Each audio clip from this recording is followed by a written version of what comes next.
Hey, it's Caroline de Kimper here, career and leadership coach. And today we are going to talk about people pleasing.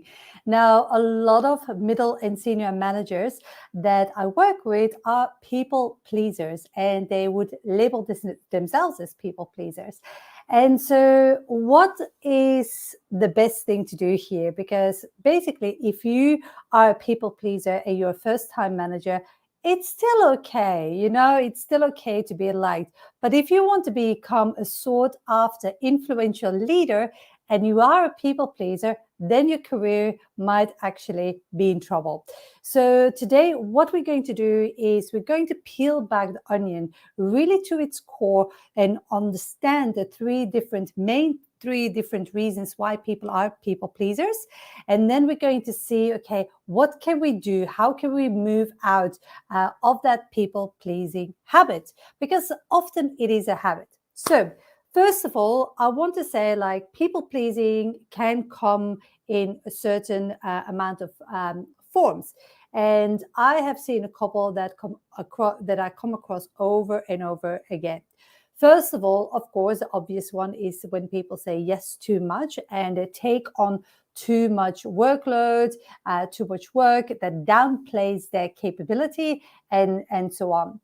Another one is that they don't want to contradict, so they agree with almost everything, even though they don't agree with things behind the scenes. They will agree with certain things just to actually not have conflict, so that they avoid conflict no matter what. A third habit that I see that people pleasers have is that they apologize more often, and this can become a very unconscious habit. And you can even do it with only a certain group of people, senior stakeholders. You say sorry too often. You take the blame for things, even though it's not your fault. So those are the three main things that I see that I come across over and over again. People saying sorry all the time, people overcommitting and accepting work that downplays them, say yes to almost everything, and have a huge workload, which ultimately will burn them out and won't get them the promotion or really the influence that they're seeking.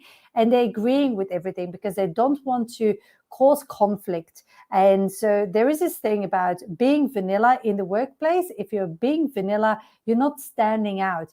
And this goes for any level in your career that you're at. As long as you're vanilla, and I love vanilla, but you want it to be salted caramel with peanuts sprinkled over them and so on. So you want to really stand out and be different and be okay with the fact that people won't always agree with you and like you. But what you create is a space to debate, a healthy debate. So instead of you becoming defensive about it, you encourage a healthy debate to happen. And you can collaborate with those that might not agree. Now, before we dive in even further on how you can counteract all of these and what you can do to really step out and shift from being a people pleaser to being an authentic leader, because that is a shift that needs to happen if you want to increase your influence, make a bigger impact, and really work on your executive presence. So that shift needs to happen, because staying in that people pleasing habit is not going to get you there. I repeat, it is not going to get you there. So if you label yourself as a people pleaser, you have to move heaven on earth to actually get out of that habit. And it will take time and process, because what I always say to any of my clients is a new level is an old devil. So it's not a new devil, it's an old devil, a devil that you thought that you work through.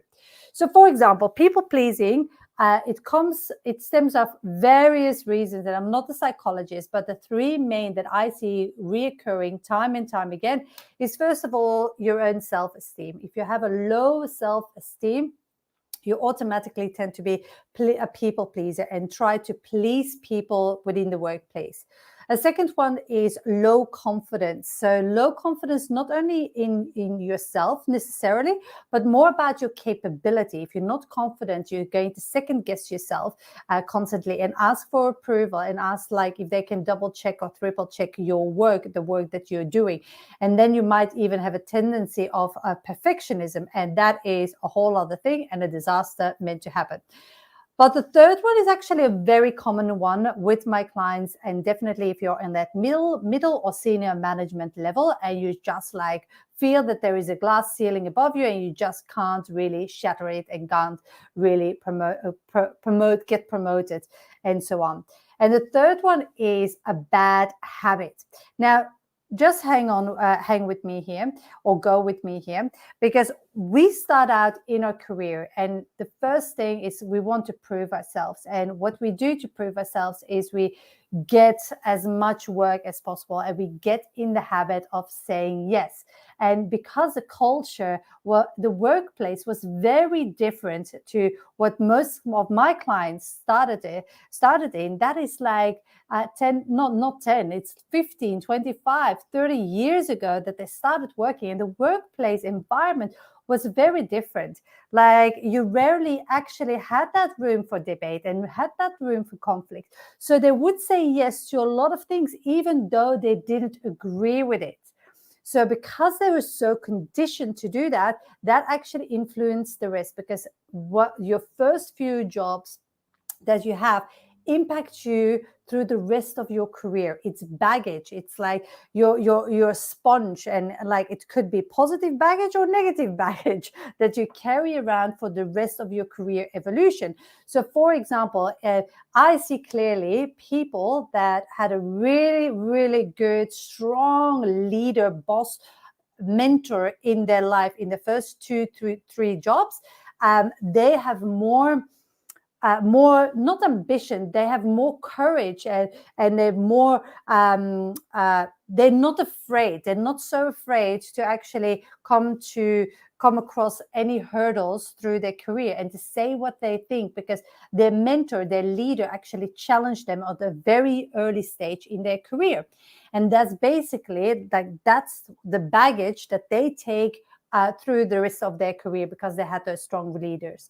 On the flip side, if people had a bad leader and were really diminished and almost traumatized and were in toxic environments in the first couple of years in the workforce, they often like have more of like, okay, I'm going to just keep my head down and silent and just observe what's working. So that together then with your historical baggage that you have as a child and as a teenager and as a young adult, that all together will influence again how you show up. But basically, what my point is that I want to make is that you create bad habits. It's not always low self-esteem. It's not always low self-confidence, but it's very often that people have created that bad habit early on in their career of saying yes, because basically when you start, you want to prove yourself, you want to work hard, you hope your reputation will speak for itself. And technology wasn't developed to the stage that it's developed now. So basically, you just had one-on-one conversations with people, your network with people that you knew, and your reputation would go and would get heard within the industry. And that's how it worked. But today is very different. So today, your way, your approach needs to change, even though a lot of people that I work with are still stuck in that people-pleasing habit. And so then it's really time to examine, like, okay, I have this habit. Now, instead of just being able to label yourself, be able to shift yourself out of it and to know, okay, what can I do to now become an authentic leader? And to make that shift, the first place that I start with any of my clients is really becoming aware of themselves. So that is reconnecting with their inner power, because a lot of people, they have lost that connection with themselves. They don't know themselves anymore because they have filter after filter, a layer after layer that really of indoctrination, of programming that they've carried on for years and years and years. So the first step is reconnecting with yourself. understanding what is your bigger why. And not a lot of people, like, if you ask the question, what's your why? A lot of people say, I don't know, tell me.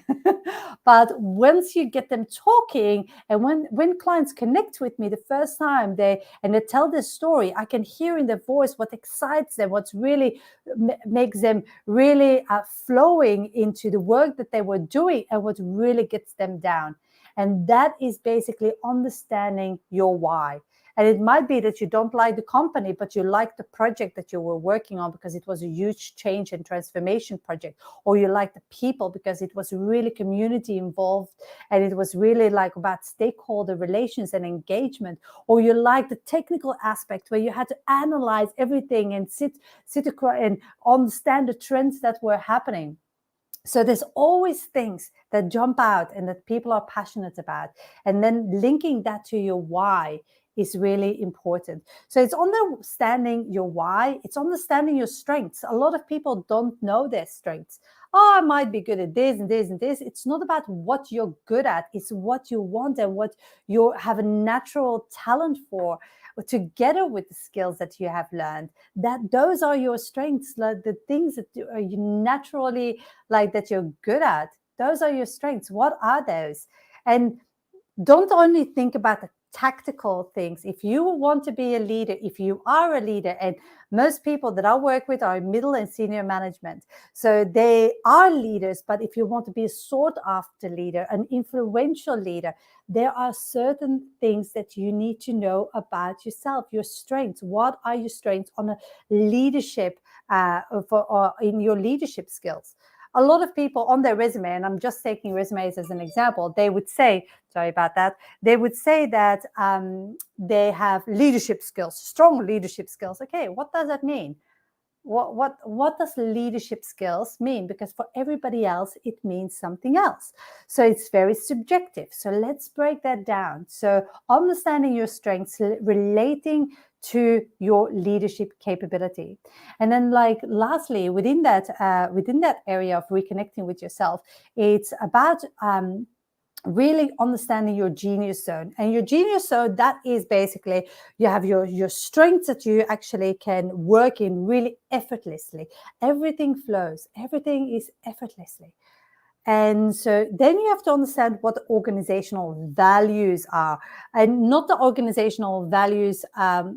Sorry, let me rephrase that. What the organization values, not what the organizational values are, but what the organization values. If they value the customer, profits, the quality, the quantity, whatever it is that the organization, or their change or innovation or creativity or whatever they value in terms of, like, that they find is really precious to them, that is, in that combination, that is your genius zone. That is where you can really amplify the way you position yourself as a leader and really stand out as a sought after leader when you have that connection.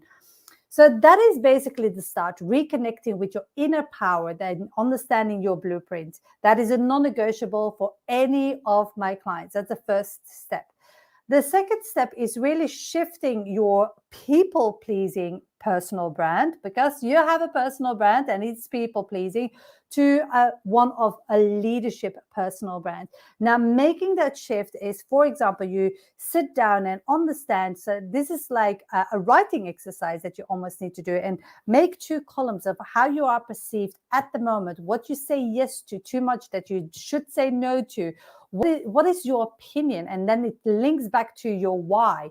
And then you actually say, okay, as a leader, what does leadership mean to me? How do I want to be known for as a leader? So you understand, you start mapping out your brand, what it's currently, your current personal brand, and how can you now shift into an authentic leadership brand. And that is basically all around, like, of course, your strengths, your why, your genius zone, but also like your values. So it's, and Then what leadership style do you have? What leadership qualities do you want to really amplify? Like, I'm currently working with a guy who is amazing in what he does, and he has like certain leadership qualities that he takes for granted, that he just assumed and never thought about, okay, how can I use and amplify these now in the workplace?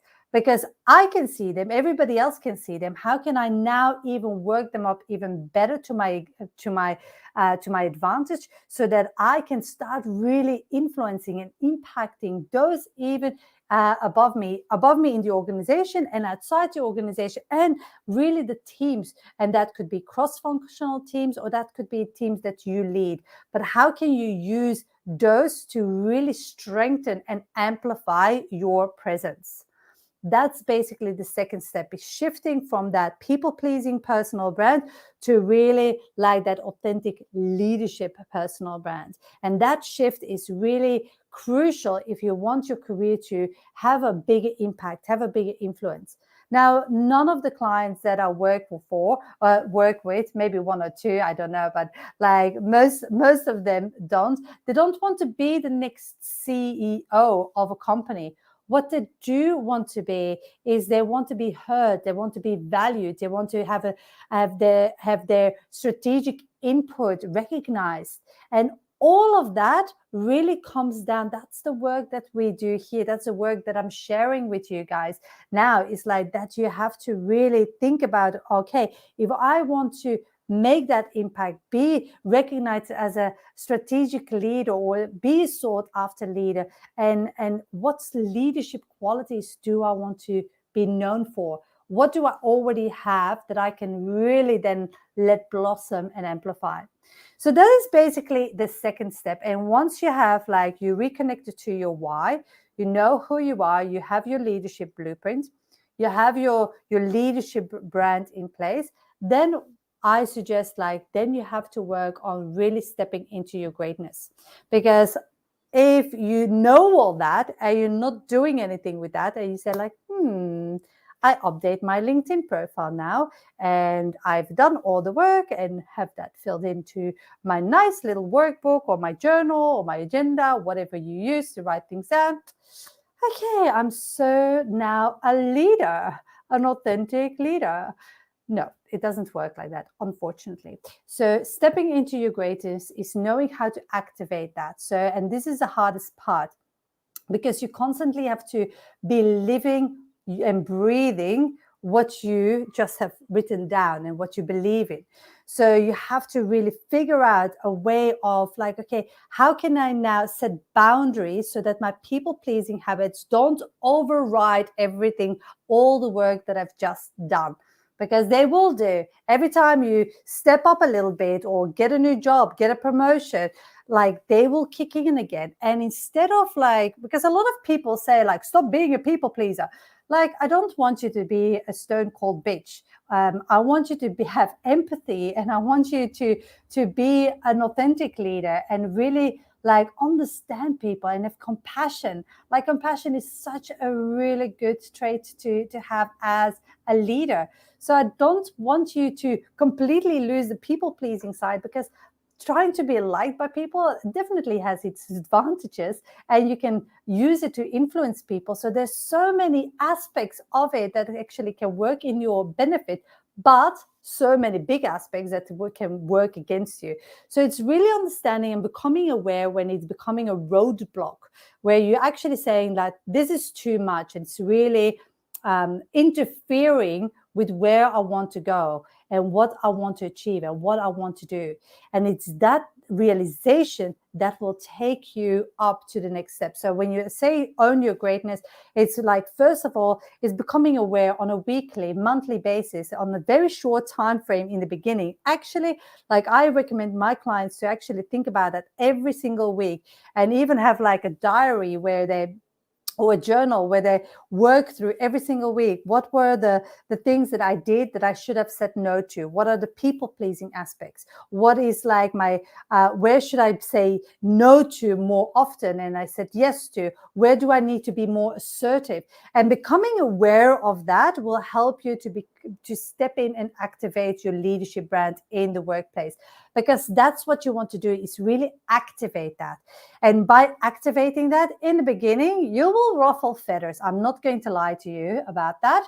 People will say like, oh my God, yeah, Sandra used to be able to do that, but now she's too good for that. Or Tom used to be able, you used to be able to go to Tom all the time, but now not anymore. So you will have those people that say stuff like that. And in the beginning, you might say, oh yeah, am I doing the right thing? Am I doing is this really what I want?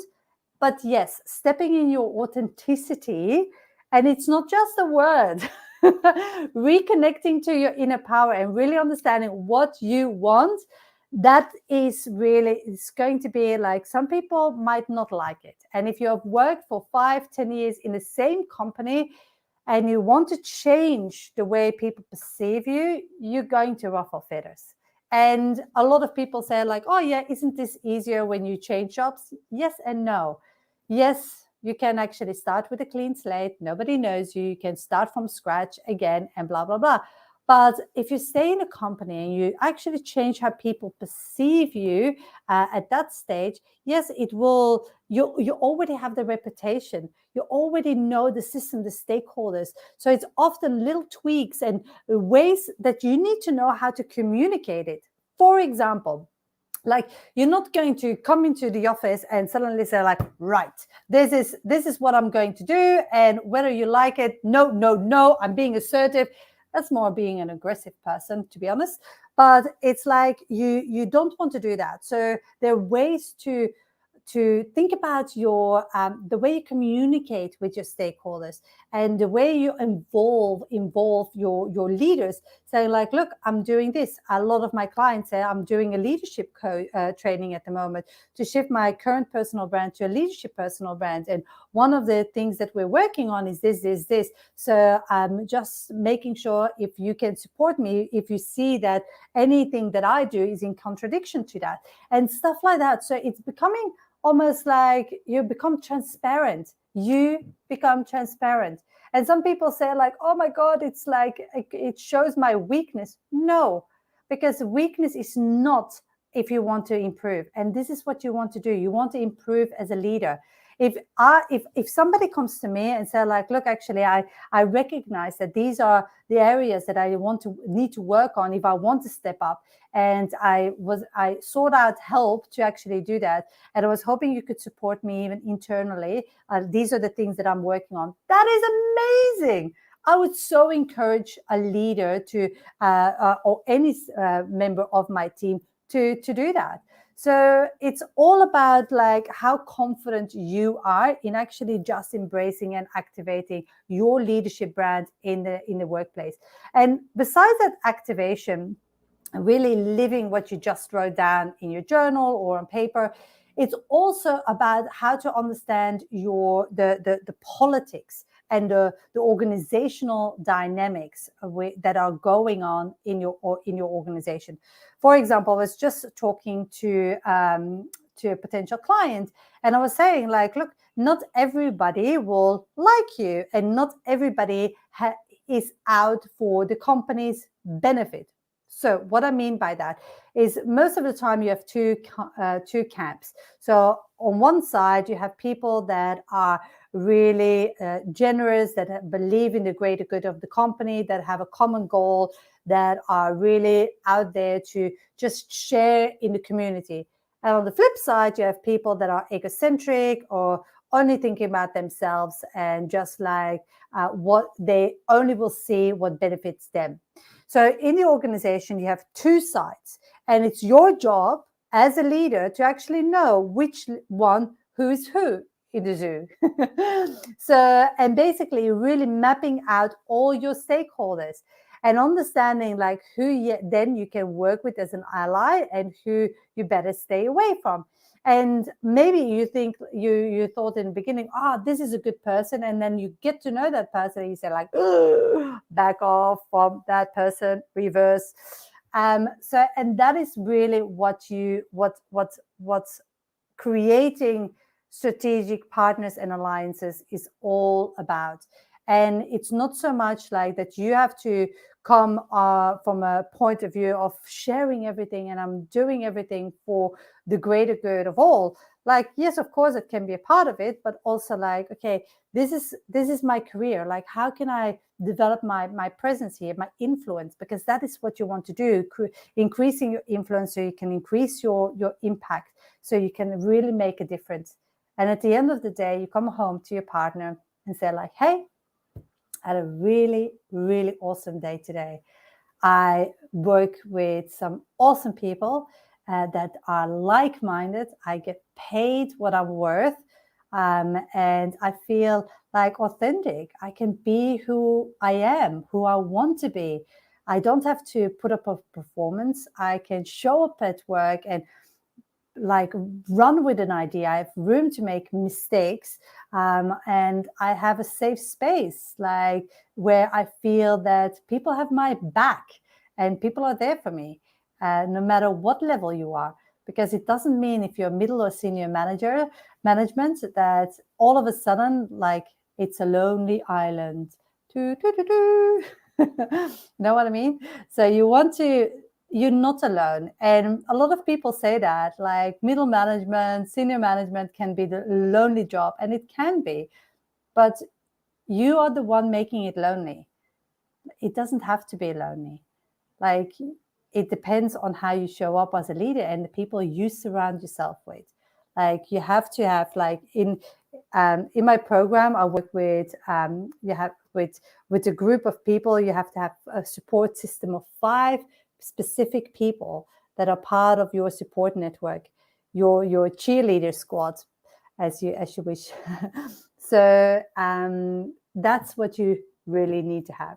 Anyway, I hope this inspired you on how to shift from a people pleaser to really being an authentic leader. And if you say like, look, I am definitely in that category, I want to work with you, like reach out to me. This is what we do. We help people go middle managers, senior managers, and we help them shift from being an overworked doer. And an overworked doer, that could be by perfectionism, that could be by people pleaser, it could be so many reasons that they're stuck in that doing position and habit. And we help them shift to become a sought after influential leader. And that's what you want to do. So if that is you and you're looking to really make that shift, don't be alone. Don't be fooled to do this alone. Seek out help and reach out to me. I will pop a link below so you can actually reach out, schedule a call in, and we can have a chat about that. If we are not connected on LinkedIn and you just came randomly across this video, connect with me on LinkedIn. It's a great way to stay in contact. You will be notified every time I go live, and you will see me popping up in your feed, and we can build a relationship that way. So if you really like this video, give me a thumbs up. It always helps to see that people appreciated my content. And if you know somebody who might benefit from my message, like share this post or tag them in the comments so that they get notified of this video. Because I think it's an important message that people pleasers, they don't keep stuck there, that they really shift to becoming the leader that they really have in them to be.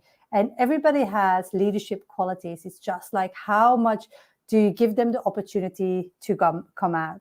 Anyway, I hope this was inspiring, and have a nice rest of the day.